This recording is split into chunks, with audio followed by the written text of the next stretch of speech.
Bizleri kırmayıp davetimize icabet ettik. Bu kampanyaya kimler başvuru yapabilir? Öncelikle tarımsal sulama faaliyeti gösterilmesi gereken çiftçimiz geçmiş borçlarına istinaden 5 yıllık bir kredi çekebilecek. Çiftçilerimiz bu kampanyaya ne şekilde başvurabilirler? Bizim bütün il ve ilçelerimizde tarımsal...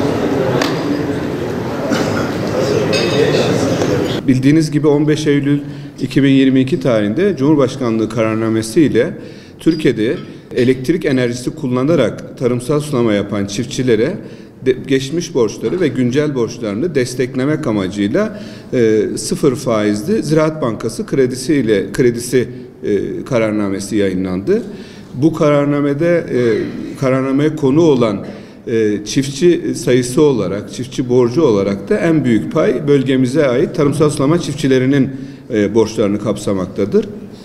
Bölgemizde yapılan tarımsal sulama faaliyeti ülkemizdeki tarımsal sulama faaliyetinin yarısından fazladır. Yaklaşık 13 milyarlık Türkiye tarımsal sulama enerji bedelinin 6,5 milyardan fazlası bölgemizdeki çiftçiler tarafından kullanılmakta.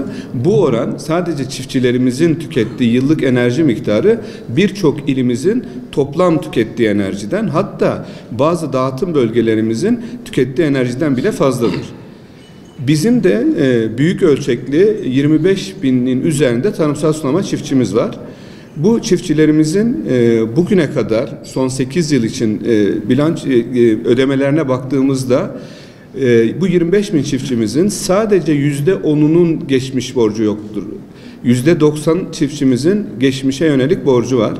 Ve bu borç miktarı da her sene ciddi oranda artış göstermektedir.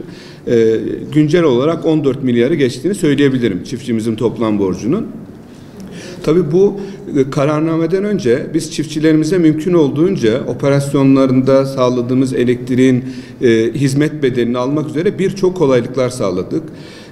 Birçoğunuzun da bildiği gibi son 5 yıldır devlet desteğiyle %65'lerden başlayıp %35'lere geldi bu yıl.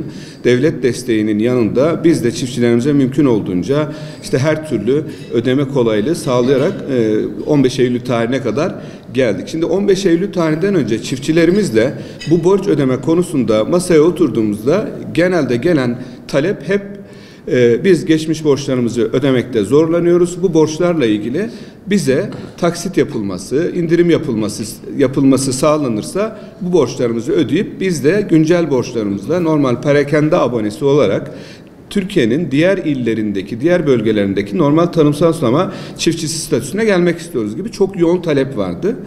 Tabii bu çok büyük bir olay. Yani bizim kurum olarak bunu tek başımıza sağlamamız mümkün değildi.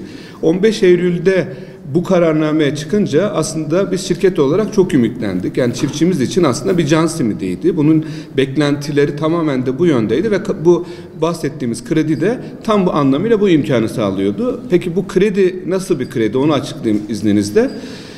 15 Eylül öncesi borcu olan çiftçilerimizin geçmiş borçlarına ait geçmiş tüketimlere ait tüm borçlarını Ziraat Bankası sıfır faizle 5 yıl kredilendiriyor. 15 Eylül'den sonra oluşacak güncel borçlar da 1 yıl vadeyle gene Ziraat Bankası tarafından gene sıfır faizle 1 yıl kredi imkanı tanınıyor. Şimdi Türkiye'nin diğer bölgelerindeki bütün çiftçilerimiz bu kredileri kullanmayla ilgili çok yoğun bir taleple bu kredileri kullanmaya başladılar. Üstelik gecikmeyi de ödeyerek. Biz kurum olarak buradaki hem borcun fazla olması hem çiftçilerimizin bu konuda çok yoğun talebinden dolayı biz de şöyle bir karar aldık. Dedik ki biz Ziraat Bankası'nın bu kredi imkanının üstüne çiftçilerimizin geçmişe ait tüketimleri için oluşan bu vade farklarını, gecikme farklarını siliyoruz. Önce bu kararı aldık. İlave olarak dedik ki ana paralarından da %25 indirim yapacağız. Şimdi çok basit bir örnekle bunu çok basit rakamlarla açıklayayım daha net anlaşılması için. Şimdi 100 bin lira borcu olan bir çiftçimizi düşünelim. 25 bin lira da gecikme borcu olsun. Toplamda 125 bin lira borcu olan bir çiftçi bizim bölgemizin dışında bir yerde çiftçilik yapıyorsa Ziraat Bankası'na gidip 125 bin lira için kredi alıyor. Bunu da 5 yıl eşit taksit halinde ödüyor. Bizim bölgemizde ne oluyor? Bizim bölgemizde öncelikle bu çiftçimizin 25 bin liralık gecikmesini siliyoruz. Ana parası 100 bin lira. 100 bin lirasından da %25 indirim yaptığımız için 75 bin lira iniyor. Yani 125 bin lira yerine çiftçimiz 75 bin lira için Ziraat Bankası'na kredi kullanımı için gidiyor. Ayrıca ekstra böyle bir imkan tanıdık. Bölgemizdeki çiftçiler için geçerli sadece ve kurumumuzun sağladığı bir imkan. Bu kararnamede yer alan bir konu değil. Fakat biz bunu sağlarken 31 Aralık 2022 yani bu yıl sonuna kadar bu imkanı tanıyacağımızı belirttik ve çiftçilerimize bu konuda sürekli bilgilendirme yapıyoruz. SMS'ler gönderiyoruz, telefonla bilgilendiriyoruz, kendilerini ziyaret edip birebir görüşüyoruz, köylerde görüşüyoruz. Kendilerine mümkün olduğunca bireysel ya da toplu bir şekilde kendilerine bu bilgiyi iletiyoruz. Hatta son olarak kendilerine bireysel borçlarını içeren bu imkanı anlatan mektuplar da gönderdik. 23 bin çiftçimiz aslında bize bu konuda gelip kapama alıp kredi kullanabiliyor. Bize gelen bugüne kadar çiftçi sayımız 2300. Yani %10 çiftçi bize gelmiş durumda.